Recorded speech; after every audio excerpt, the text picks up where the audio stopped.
주영진의 뉴스브리핑 새롭게 시작을 해보도록 하겠습니다. 북한산 석탄 밀반입 사건에 대해서 정부가 오늘 오후 2시에 수사 결과를 발표했습니다. 북한산 석탄이 러시아산으로 둔갑돼서 몰래 들어왔다.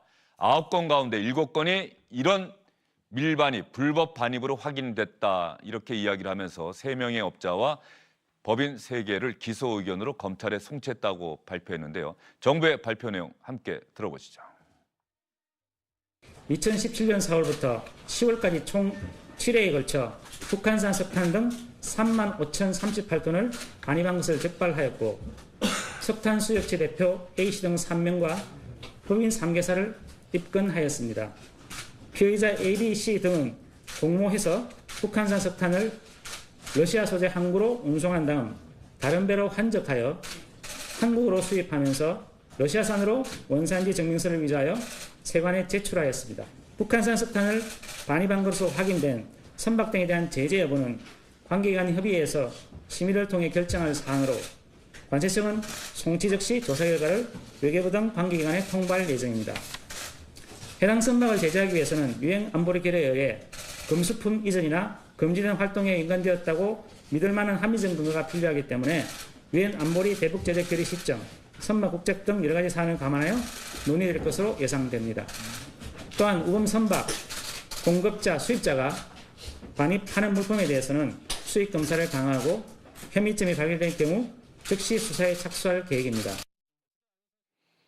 정부의 발표 내용, 정부는 어쨌든 간에 수사에서 관련된 사람들, 관련된 법인을 검찰에 기소 의견으로 송치를 했습니다.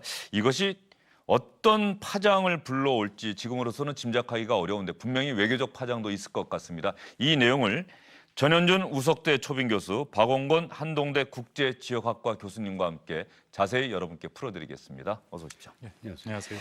박 교수님, 정부 오늘 발표 내용의 핵심은 분명히 북한산 석탄이 우리 땅에 들어왔다. 이거죠? 예, 그렇습니다. 그것을 몰랐다라는 거죠. 일단 정부는 몰랐다. 정부는 몰랐다. 근데 그것이 불법적으로 업체에서 이제 속여서 그런 원산지를 속여서 마치 러시아산인 것처럼 이제 속여서 들어온 부분이 있었고요. 제가 주목하는 것은 이제 작년 4월부터 그러니까 작년 4월부터 10월까지 총 7회에 걸쳐서 이제 이뤄졌다라는 거죠. 특히 이제 우리가 관심 있는 게 유엔 제재 결의안과의 연계성인데 그 석탄의 전면적인 수출입을 금지한 것이 유엔 제재 결의안 2371호입니다. 그것이 이제 작년 8월에 통과가 됐죠. 그래서 엄격히 따지면 유엔 제재 결의안 측면에서 봐서는 이제 8월부터 10월 사이에 그런 결의 위반이 있었다. 그렇게 판단이 됩니다. 바로 저 부분이요. 제재 위반이 의심되는 이팡 선박의 동결 억류 의무화. 과연 우리 정부가 이 유엔 대북 제재 결의를 이행했느냐 안 했느냐 갖고 논란이 있을 수 있다는 말씀이십니까? 저기 이제 두 가지입니다. 지금 2397호를 저기 화면에 띄어서 보이고 있는데요. 거기에는 이제 해상 검색 차단 강화죠.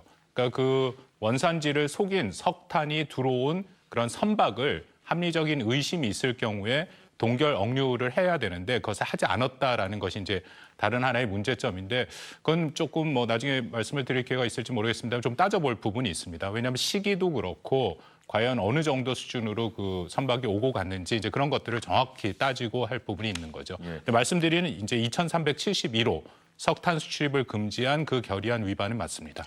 석탄 수출 수입 금지 이 부분은 2391호? 2371호. 2371호. 이건 명백하게 위반한 것이다. 한 것이죠. 그건 드러났다. 정 교수님 보시기에 왜 업체들은 그렇다고 한다면 이런 유엔 안보리 결의가 있다는 걸 알았을 텐데도 왜 굳이 북한산 석탄을 저렇게 들여왔을까요? 그게 싸서 그랬을까요?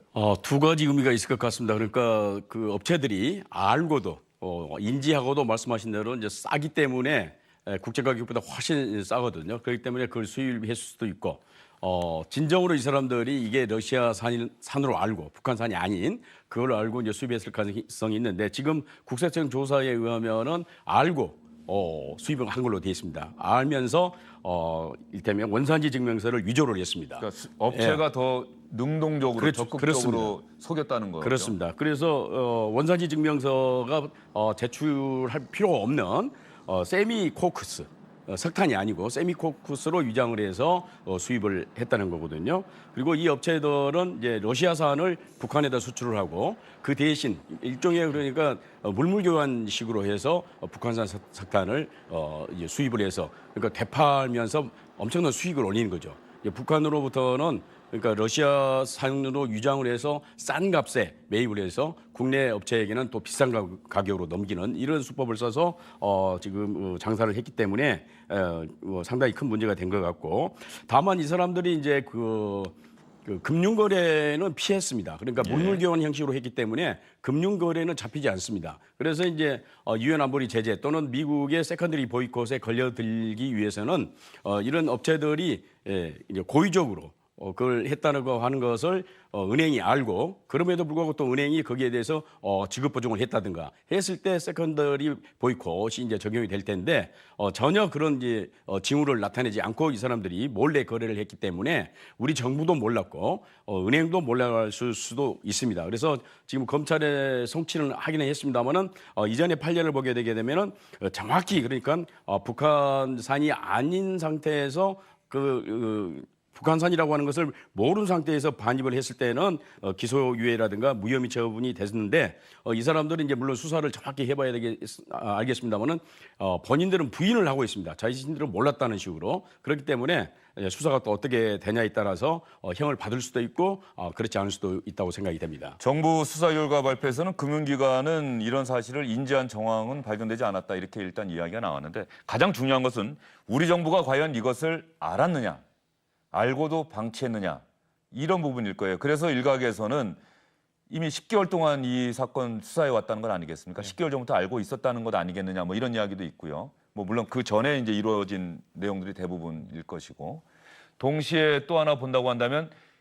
미국의 소리 방송이 지난달에 아마 이 내용을 보도를 했어요. 그리고 보도가 나온 다음에 20여일 만에 발표를 했다. 뭔가 급하게 발표한 것 아니냐, 이런 의혹들까지 제기가 되고 있는데 거기에 대해서 박 교수님은 어떻게 평가하십니까? 글쎄 뭐 판단하기가 쉽지는 않습니다. 특히 이제 10개월 동안에 과연 뭘 하고 있었는가. 뭐 제 판단에 우리 정부가 알고 있지는 않았을 것이고요. 당연히 그 발표 내용들처럼 이제 뭔가의 조사를 하고 있었는데, 이제 문제는 과연 왜 이렇게 오래 걸렸느냐. 이제 그것이 한 가지 핵심적인 그런 아마 의문이라고 생각이 됩니다. 거기에 대해서 지금 얘기가 나왔는데요. 지금 화면에도 나오는 것처럼 오늘 발표를 했습니다. 일단 피의자들이 혐의를 부인했고 출석 지연이 되고 있었고, 또 하나 이제 성분 분석만으로 원산지 확인이 곤란하다. 이게 지금 가장 논란이 되고 있는 것 중에 하나입니다. 전문가들마다 의견이 다른데요. 일부 전문가들은 이게 성분 분석을 하면 그 자리에서 이것이 최소한 어디 산인지는 확인이 가능하다라는 의견이 있고, 또 오늘 발표랑 우리 외교부 발표에서는 성분 분석만으로는 알 수 없다라는 얘기가 있죠. 또 하나는 이제 러시아 세관과의 공조 문제가 있는데요. 이것이 들어올 때 이 사람들이 의도적으로 일종의 사기죠. 그래서 원산지를 속이고 서류를 위조를 했는데, 중국 같은 경우에는 서류 위조된 거를 우리가 한국 정부에서 중국 정부로 확인하는 그런 시스템이 있습니다. 근데 러시아 같은 경우에는 이제 그 시스템이 없는 거죠. 그래서 그것을 확인하는데 좀 시간이 걸렸다. 이제 그것이 정부의 발표입니다. 다만 여저가 뭐 한 가지 확실하게 사실로 말씀드릴 수 있는 것은, 어쨌든 말씀드린 것처럼 유엔 제재 결의 위반은 확실한 거고요. 그리고 우리 정부가 이에 어쨌든 10개월이라는 시간이 걸렸던 것도 사실이고, 그래서 이제 중요한 것은 이번 기회를 통해서 과연 어디가 이게 뚫린 거 아닙니까? 일종의 뚫린 것이 어디가 뚫렸는지, 그 어떤 문제가 있었는지, 그리고 그거를 왜 조금 더 빨리 이것을 처리하지 못했는지에 대해서 우리가 명확하게 판단을 하고, 또 이제 그 문제점을 확인한 후에 이제 재발 방지가 저는 매우 중요하다고 생각을 합니다. 예, 박 교수님이 아주 분명하게 잘 정리를 해주신 것 같은데, 지금 남북 관계가 호전되고 있고 또 북한과 미국 사이에 대통령과 김정은 국무위원장도 만나고 이런 상황이긴 하지만 분명히 국제사회 대북 제재는 여전히 유효한 상태고, 이것이 어떤 서로 약간 모순되는 상황이긴 한데, 그렇다고 해서 북한산 석탄 우리나라에 들어올 수는 없는 상황인데, 이게 어쨌든 밀반입이든 하든 업체가 속였던 간에 들어왔다. 그렇다고 한다면 우리 정부가 앞으로 국제사회에서 뭔가 이 북한 문제 이야기할 때 상대적으로 수세에 몰리거나 혹은 우리 정부가 뭐 제재를 받을 수 있는 것 아닌가, 이렇게 걱정하시는 분도 있을 것 같은데 말이죠. 그런데 지금 이 배들이 사실 우리나라만 들어온 건 아니고 일본이라든가 주요국에 다 다니면서 석탄을 판 그런 행위를 했는데, 특히 이제 일본 같은 경우에는 대북 제재에 대해서 굉장히 앞장서서 그렇죠. 수행하고 있는 그런 나라 아니겠습니까? 그럼에도 불구하고 일본에서는 이런 문제들이 지금 구체적으로 나오지는 않고 있습니다. 따라서 우리나라만 굳이 이렇게 뭐 유엔이 됐든 미국이 됐든 아주 집중적으로 타겟을 삼아서 공격할 가능성은 그렇게 높지는 않다고 생각이 됩니다. 그게 뭐 잘했다는 건 아니고, 그런데 이번 계기를 통해서 아까도 우리 이제 박 교수 얘기를 했습니다만은 구멍이 난 거 아닙니까? 또 철저하게 수사를 해서 명명백백하게 밝힌다고 한다면, 그러니까 투명성을 확실히 보장한다고 한다면 미국도 우리를 신뢰한다는 거 아니겠습니까? 우리를 믿고, 따라서 이걸 계기로 해서 오히려 우리가 더 철저하게 앞으로 검색을 철저히 하고 원산지 증명을 철저히 이제 한다고 한다면 오히려 이제 신뢰를 회복할 수 있는 그런 기회도 예. 되지 않을까 생각이 됩니다. 어떻든 간에 그동안에 정부가 이제 이런 사례들이 그렇게 이제 많지는 않았기 때문에 좋은 경험이 됐지 않았을까 그렇게 생각합니다. 그러면 박 교수님께 하나 추가되는 질문 하나 드릴게요. 이른바 세컨더리 보이콧 있지 않습니까? 어쨌든 간에 북한을 직접적으로 제재하는 그 국제사회 결의가 있는데 이 북한하고는 어쨌든 거래를 하면 안 되는데 예. 하면 안 되는 북한과 거래를 한 어떤 제3국의 기업이라든가 이런 기업이 추가로 제재받을 수 있는 게 이른바 세컨더리 보이콧 아닙니까? 혹시 우리 거래했던 기업들이 이런 세컨더리 보이콧에 해당이 되는 건 아닌지. 뭐 기술적으로 불가능한 것은 아닌데 가능성은 저는 낮다라고 생각됩니다. 왜냐하면 세컨더리 보이콧을 미국이 하려면은 일단 이것이 굉장히 오랜 기간 동안 조직적으로 체계적으로 반복됐다라는 것이 보여져야 되는 오랜 기간 것이고요. 반복적으로. 예.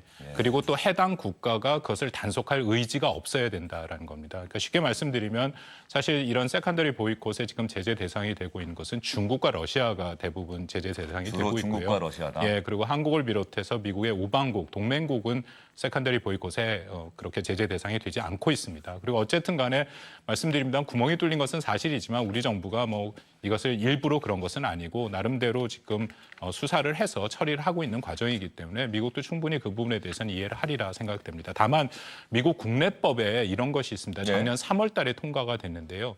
주의를 하는 책임이 있어야 된다. 그러니까 뭔가 확실히 보고 국가가 책임을 져야지 만약에 그런 부분이 뚫리면 그것에 대해서는 자산 동결을 할 수 있는 업체에 대한 자산 동결을 할 수 있는 미국 국내법상의 대북 제재법이 또 있습니다. 네. 그래서 만약에 미국이 정말 한다면 뭐 그런 것을 적용할 수는 있는데 현재 분위기나 뭐 한국과 미국 간의 관계 지금 우리 정부가 처리한 여러 가지 상황을 봐서 그렇게 할 가능성 저는 굉장히 낮다라고 생각합니다. 북한산 석탄 밀반입 사건과 관련해서 궁금했던 내용은 아주 두 분께서 잘 설명을 해주신 것 같습니다. 지금 상황에서 말이죠. 이제 사흘 뒤면은 남북 고위급 회담이 열립니다. 이 북한산 밀반입 석탄 사건에 대해서 북한산 석탄 밀반입 사건에 대해서 우리 정부의 수사 결과가 발표가 되는데 앞으로 사흘 뒤면은 남북 고위급 회담이 열리게 되고 제3차 남북 정상회담 개최 문제를 논의하게 되는데요. 이번에 이례적인 것은 그동안에 1, 2차 정상회담 열기 위해서 회담 열자 이런 것들은 우리가 먼저 제안했는데 이번에는 북측이 먼저 제안을 해온 점입니다. 북측은 오늘 오전 통지문을 통해 판문점 선언 이행을 위한 남북 고위급 회담을 8월 13일 판문점 통일각에서 개최하여 판문점 선언 이행 상황을 점검하고 남북 정상회담 준비와 관련한 문제들을 협의할 것을 제의하였습니다. 정부는 남북 간의 지속적인 대화와 협력을 통해 판문점 선언을 속도감 있게 이행하고 남북 관계의 지속 가능한 발전과 항구적인 한반도 평화체제 구축을 위해 최선의 노력을 경주해 나갈 것입니다. 정 교수님 보시기에 그러면 13일 남북 고위급 회담 열면은 제3차 남북 정상회담 개최 시기, 장소 다 결정될 것 같습니까? 일단 북한에서 제안한 이유가 3차 남북 정상회담과 4.27 남북 정상회담 이제 판문점 선언이죠. 그 이행에 대한 여러 가지 심도 있는 논의를 하자고 얘기를 했기 때문에 아마 북한이 이번 그 3차 정상회담에 대한 구체적인 시기와 장소, 의제 그런 것들을 제안을 하지 않을까 생각이 되고 일단 뭐 시기적으로 보게 되면 북한이 조금 좀 서두는 감이 없지 않아 있습니다. 9월 9일 정권 수립 그렇습니다. 기념일 그 전에 하겠다는 뜻일까요? 그렇습니다. 그러니까 구구절이 이제 70주년이고 북한으로서는 매우 중요한 그런 이제 행사거든요. 그 전에 그래서 뭔가 김정은 위원장이 남북 관계에 있어서 성과를 내서 그걸 자기의 치적으로 삼으려는 그런 생각이 좀 있는 것 같습니다. 그렇다고 한다면 8월 말이나 9월 초중대 그 정도에 이제 남북 정상이 회담이 이루어져야 되는데 물론 장소와 관련돼서는 여러 가지 의견이 있습니다만은 청와대에서도 꼭 평양만이 아닐 수도 있다고 예. 얘기했지 않습니까? 그렇다고 한다면 충분한 준비 시간이 없기 때문에 판문점에서 다시 할 가능성도 없지 않아 있거든요. 어쨌거나 이번 고위급 회담을 통해서 최소한 시기 장소가 결정되지 않을까 그렇게 기대를 해봅니다. 예. 뭐 종전선언 이 문제는 어쨌든 정상회담에서 또 논의가 될 수도 있겠죠. 종전선언 문제는. 의제에 포함되겠죠. 북한이 이렇게 우리에게는 남북 고위급 회담 열자고 제안해 오면서 어젯밤인가요? 외무성 대변인 담화를 통해서 미국의 강경파들을 아주 강하게 비판하는 성명을 내놓았어요. 트럼프 대통령의 뜻에 역행하지 마라. 트럼프 대통령은 또 자기들 편으로 만들면서 그 강경파들을 몰아붙이는. 그래서 우리는 핵지식 포기하지 않겠다. 미국이 합의 지키지 않고 있기 때문에 이렇게 이야기했는데 이 전형적인 북한식 전략이라고 봐야 되겠습니까? 어떻습니까? 뭐 이건 6월 12일 북미 정상회담에서 그 양국 정상이 합의한 내용 따라 지금 북한이 계속 얘기를 하고 있는 거거든요. 그러니까 세 번째가 비핵화였고 첫 번째가 북미 관계 개선, 두 번째가 평화 체제였는데 북한의 입장에서는 비핵화의 나름대로 선제적인 전향적인 조치를 했는데 왜 첫 번째, 두 번째를 하지 않느냐. 거기에 대해서 또 트럼프 대통령은 계속 긍정적인 얘기를 하고 있는데 볼튼 안보보좌관을 비롯해서 굉장히 부정적인 얘기가 나오니까 그렇게 얘기를 하고 있는 것이고요. 결국은 이것은 앞으로 그 남북 정상회담 지금 얘기가 나왔는데 거기서도 지금 북한이 계속 얘기하는 두 가지죠. 결국 종전선언과 제재 완화. 그 부분에 대해서 명확한 그런 미국의 입장 변화와 그것을 이제 시행하기 위한 그것은 이제 한국한테도 일종의 압박이 될 가능성이 있고 계속 미국을 압박하고 있는 그런 모습이다라고 판단이 됩니다. 예, 남북 정상회담 또 열리게 된다면 아마 남북 정상회담에서도 이 문제를 또 거론할 가능성도 있어 보인다. 두 분 오늘 말씀 잘 들었습니다.